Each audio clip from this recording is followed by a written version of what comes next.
بھائی جان، آپ نے کبھی تربت کے دشت کا وہ سنسان علاقہ سنا ہے جسے میٹنگ کہا جاتا ہے؟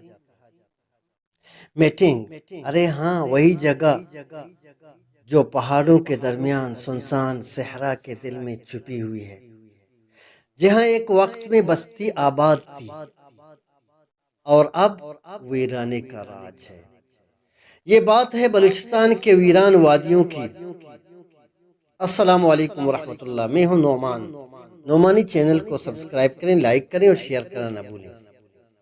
یہ بات ہے بلوچستان کے ویران وادیوں کی، جہاں پہاڑوں نے چپ سادھ رکھی تھی اور صحرا نے اپنے راز سینے میں دفن کر لیے تھے۔ وہ جگہ جس کا نام میٹنگ، تربت کے دشت کے بیچوں بیچ ایک چھوٹی سی بستی، جہاں چند کچے گھر، ایک پرانی سی مسجد اور تنہائی کی گہری سانسیں بساکن تھے۔ شروع میں تو سب کچھ نارمل تھا، لوگ آباد تھے، ہنسی خوشی کی زندگی، بچوں کی کلکاریاں، عورتوں کی بانڈیوں کی خوشبو اور مسجد میں اللہ کے ذکر کی گونج۔ مگر پھر کچھ ایسا ہوا جو نہ کسی نے سوچا نہ سمجھا۔ ایک رات جب چاند بھی پہاڑوں کے پیچھے چھپ گیا تھا اور ہوا خاموش ہو گئی تھی، تب مسجد میں کچھ ہوا، کچھ ایسا جو انسانی عقل کو چکرا دے۔ نماز پڑھنے والے شخص جب فجر کے لیے آیا تو مسجد میں نجاست بکھری ہوئی تھی۔ یہ کیا؟ کس نے کیا؟ پہلی بار سب نے یہی سوچا کہ شاید کسی شرارتی بچے کی حرکت ہے۔ پھر اگلی رات پھر وہی حال، پاخانہ، مسجد میں پاخانہ، وہ بھی محراب کے قریب۔ ایسا تو کوئی انسان نہیں کر سکتا۔ بس وہی رات اس بستی کی آخری ہنسی لے گئی۔ اب ہر رات مسجد سے عجیب عجیب آوازیں آنے لگیں۔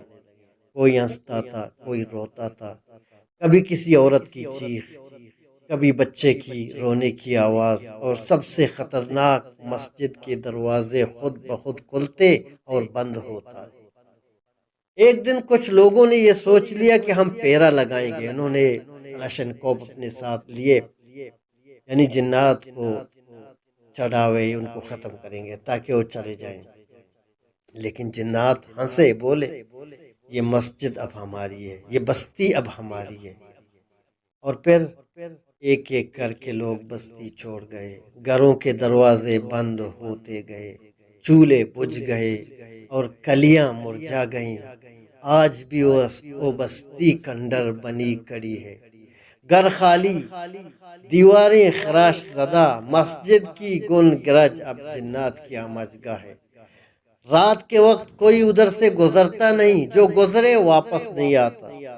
کہتے ہیں ایک لڑکا اپنے دوست کو چیلنج دے کر گیا تھا اس بستی میں، صبح ملی اس کی چپل، اور بس۔